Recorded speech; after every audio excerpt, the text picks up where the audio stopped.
Alright then, what was the catalyst that switched you from illustration to sculpture, and why? Well, I took a class on 3D. I took an intro to 3D class at RemCAD, and then I was like doing 3D stuff more than I was drawing. So I was just like, well, I need to learn more about this and like create more using 3D stuff. And then slowly, as I got through illustration programs, it became more and more apparent that I wasn't going to be able to learn more about 3D. So I just decided to take the leap and switch into fine arts totally, so I could take more classes on 3D.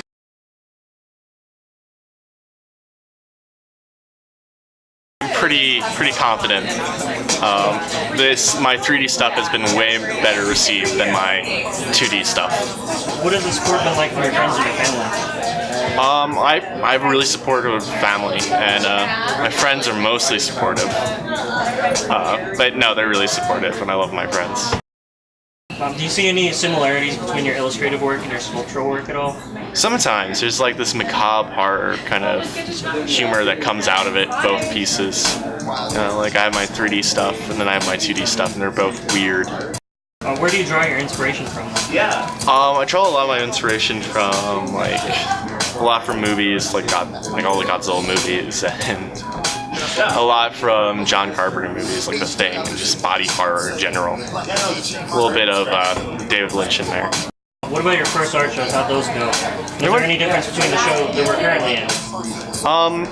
This show has more space and working lights than my first art shows. But I mean, this is basically the same. It's still like a very odd space. It's just cool and really conducive to fun little art shows.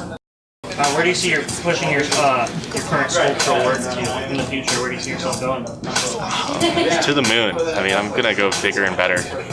I'm gonna get there. It's gonna be great. Do you see yourself pursuing any illustrative work in the future at all? I know you have a couple of pieces here still.